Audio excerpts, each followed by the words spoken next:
হয় চাওক, অসম চৰকাৰৰ এটা নিৰ্দেশনাৰ পাছতেই এতিয়া পানীত হাঁহ নচৰা অৱস্থাৰ সৃষ্টি হৈছে একাংশ ৰোগীৰ মাজত।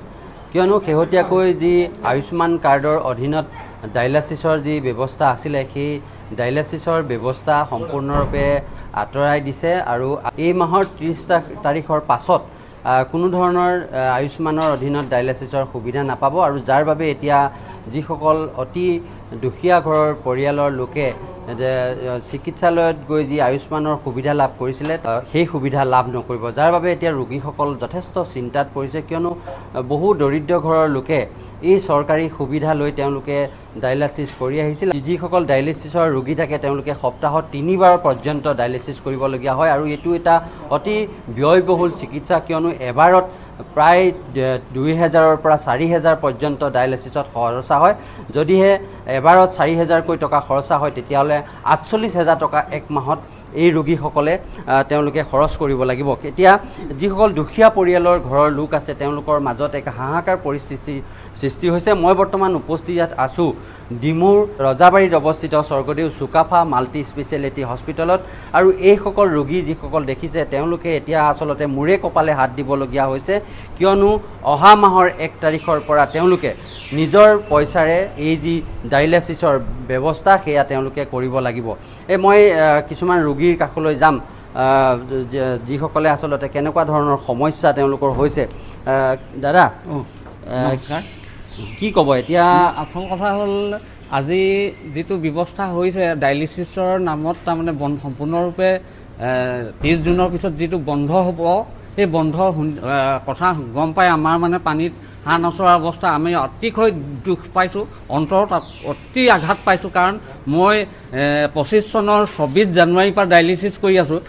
এই ডায়েলিচিছটো চৰকাৰে আমাক ইমান ধুনীয়াকৈ সুবিধা দি আছিল, কিন্তু এইটো যদি সম্পূৰ্ণৰূপে বন্ধ কৰি দিয়া যায় আমাৰ একেবাৰে অৱস্থা শোচনীয় হ'ব। বহু আঁতৰৰ ল'ৰা ছোৱালী বা বহু আঁতৰৰ বৃদ্ধ বনিতা মানুহবিলাক ইয়ালৈ আহে, প্ৰায় 20, 30, 50, 60 কিলোমিটাৰ আঁতৰৰ মৰিয়নি পৰ্যন্ত, আমগুৰি পৰ্যন্ত মানুহ আহে ইয়ালৈ। হয়, ধন্যবাদ জনাইছোঁ। এইখিনিতে মই উল্লেখ কৰিব লাগিব যে যি চৰকাৰখনে আচলতে পৰ্যায়ক্ৰমে তেওঁলোকে যি আয়ুষ্মান কাৰ্ডৰ অধীনত যিবিলাক ৰোগৰ চিকিৎসাৰ সুবিধা আছিল সেইসমূহ পৰ্যায়ক্ৰমে নাইকিয়া কৰি আহি আছে। যোৱা বছৰ কেইবাটাও চিকিৎসাৰ যি আয়ুষ্মানৰ পৰা আঁতৰাই দিয়া হৈছিল আৰু কেইটামান মাত্ৰ আয়ুষ্মানৰ কাৰ্ডৰ জৰিয়তে চিকিৎসাৰ সুবিধা আছিল। তাৰেও আজি এই ডায়েলাইচিছ যিটো তেজৰ শোধন প্ৰক্ৰিয়া, ডায়েলাইচিছ প্ৰক্ৰিয়া এই ৰোগৰ এতিয়া কি কয় আয়ুষ্মানৰ পৰা আঁতৰাই দিছে।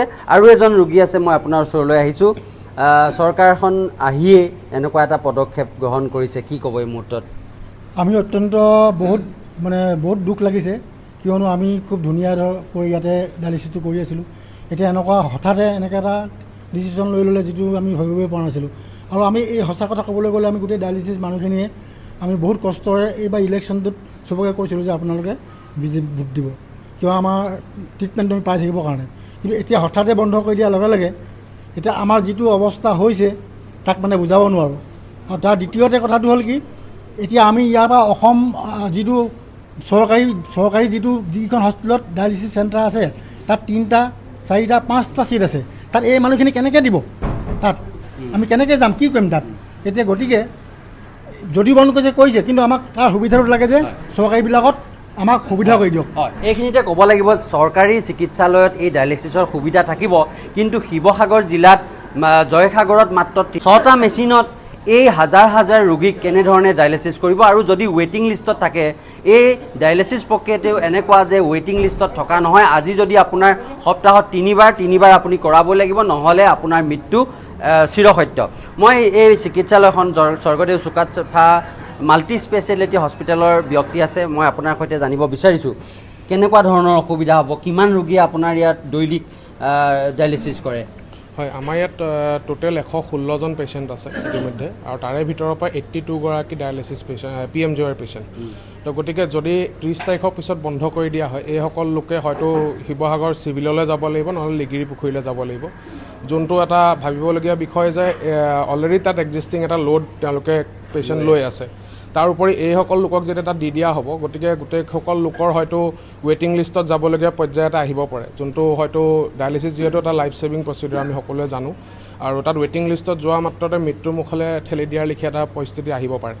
গতিকে আমি চৰকাৰলৈ ইতিমধ্যে কালিৰ পৰা আমি অলৰেডি লেটাৰ যোগে আমি আহ্বান জনাইছোঁ যাতে আমাৰ ট্ৰাষ্ট হস্পিটেল যিহেতু এখন তো আমাক স্পেচিয়েল কেছ হিচাপে হ'লেও এটা কনচিডাৰেশ্যন দি যাতে এই লোকসকলক আমি আমাৰ ছাৰ্ভিচেছখিনি দিব পাৰোঁ তাৰ বাবে আমি চৰকাৰক এটা আবেদন জনাইছোঁ।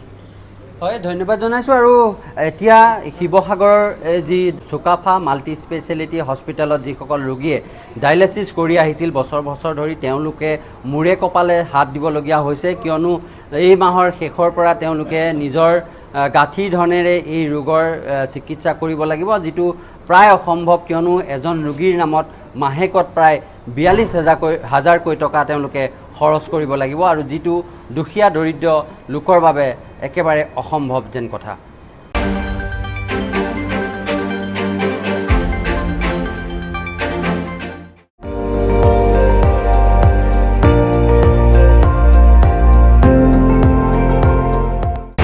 আপুনি চাই আছে ND24, সৰ্বশ্ৰেষ্ঠ নহয় সৰ্বোত্তমৰ দৌৰত।